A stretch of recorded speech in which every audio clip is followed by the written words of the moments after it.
सुप्रभात सभी को। आज हम कक्षा 8 हिंदी का तीसरा पाठ यहाँ पर शुरू कर रहे हैं, जिसका नाम है अहिंसा की विजय। तो इस पाठ के माध्यम से हम समझेंगे अहिंसा परमो धर्मा, अहिंसा ही परम धर्म है। और अहिंसा का मतलब क्या होता है? अहिंसा का अर्थ होता है किसी जीव को हिंसा न करना, किसी जीव की हिंसा न करना या किसी जीव को न सताना। तो यहाँ पर इसके जो लेखक हैं, या हम कह सकते हैं इसके जो रचयिता हैं, वो हैं भगवत शरण उपाध्याय।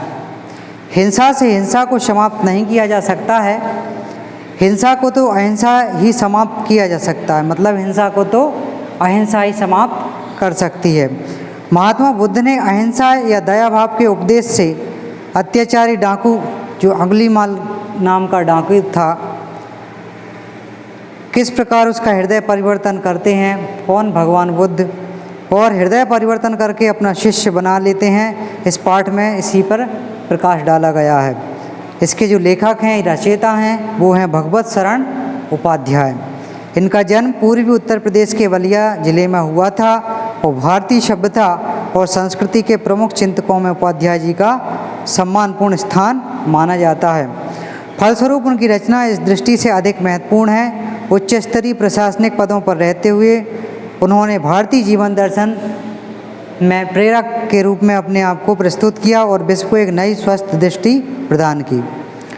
तो यहाँ पर वह लिखते हैं कि महात्मा बुद्ध को अंगुलीमाल डाकू के अत्याचारों को सुनकर के बड़ी चिंता हुई और वह बार बार सोचने लगे कि एक आदमी दूसरे से मिलने या मिलकर रहने की बजाय उसे कष्ट क्यों पहुंचाता है। मतलब एक आदमी दूसरे आदमी के साथ मिलकर क्यों नहीं रहता, वह हिंसा क्यों करता है, ऐसा वह सोचने लगते हैं।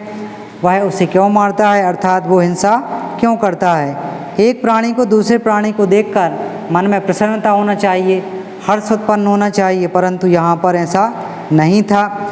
लेकिन ऐसा नहीं होता है क्यों? इस तरह सोचते विचारते हुए महात्मा बुद्ध जो थे, वह अंगुलीमाल डाकू की ओर जंगल में आगे बढ़ रहे थे, उसको ढूंढते हुए आगे बढ़ रहे थे। उसी समय उन्हें एक भयंकर और भारी आवाज़ सुनाई दी और वह आवाज़ उन्हें रोकते हुए कहा, ठहर जाओ, अब और आगे ना बढ़ो। इस तरीके से उन्हें आवाज़ सुनाई देती है, वह वहाँ पर रुक जाते हैं। जब अंगुलीमाल डाकू ने महात्मा बुद्ध को अपनी भयंकर और कठोर आवाज़ से रोकते हुए कहा, तब उन्होंने उसे बुरा नहीं माना, बल्कि वह प्रसन्नचित्त मुद्रा में ही रहे। उन्होंने तो उसे अपनी दया दृष्टि से ही देखा, जैसे वह दूसरे भक्तों को देखते थे। उससे तनिक भी नहीं डरे। इस प्रकार उन्होंने उसे बड़ा प्यार से प्रश्न किया, अब तो मैं ठहर गया हूँ, लेकिन अब तुम यह बतलाओ कि तुम कब ठहरोगे। अर्थात उनका जो कहने का तात्पर्य था, उनका जो कहने का अर्थ था, वो यह था कि मैं तो ठहर गया हूँ, अर्थात मैं तो अहिंसावादी हूँ, तुम अपनी हिंसा को कब त्यागोगे और अहिंसावादी बन जाओगे। उनके कहने का अर्थ यही था इस लाइन में। प्रस्तुत पंक्तियों में लेखक ने महात्मा बुद्ध द्वारा डाकू अंगुलीमाल को हिंसा त्यागने के लिए दिए गए उपदेश का उल्लेख किया है। और लेखक का कहना है कि महात्मा बुद्ध ने डाकू अंगुलीमाल को समझाते हुए कहा कि हर एक जीव जो होता है उसमें ब्रह्म का निवास होता है, उसके आत्मा में भगवान का निवास होता है, इसलिए उस जीव को कष्ट नहीं देना चाहिए, उस जीव को कभी नहीं सताना चाहिए। क्योंकि आत्मा जब दुखती है तो परमात्मा क्या करता है, हमेशा हमें कष्ट ही देता है। मतलब उसकी आत्मा नहीं दिखाना चाहिए किसी की भी। तो इस प्रकार इस संसार में जन्म से लेकर मृत्यु तक अनेक प्रकार के दुख और अभाव हैं, उसे झेलना पड़ता है। ऐसा जानते हुए तुम इस प्रकार के अत्याचार क्यों कर रहे हो? मेरी जहाँ तक बात है वह यह है कि मैं इस प्रकार के सांसारिक दुख अभाव से आत्मज्ञान के द्वारा छुटकारा पा चुका हूँ। अर्थात वो कहते हैं कि मैं इस नश्वर संसार को छोड़ चुका हूँ। वो ऐसा क्यों कहते हैं? क्योंकि इस नश्वर संसार में दुख, कष्ट और अनेक प्रकार की विघ्न और बाधाएं होती हैं, इसलिए उन्होंने इस संसार को त्याग दिया था।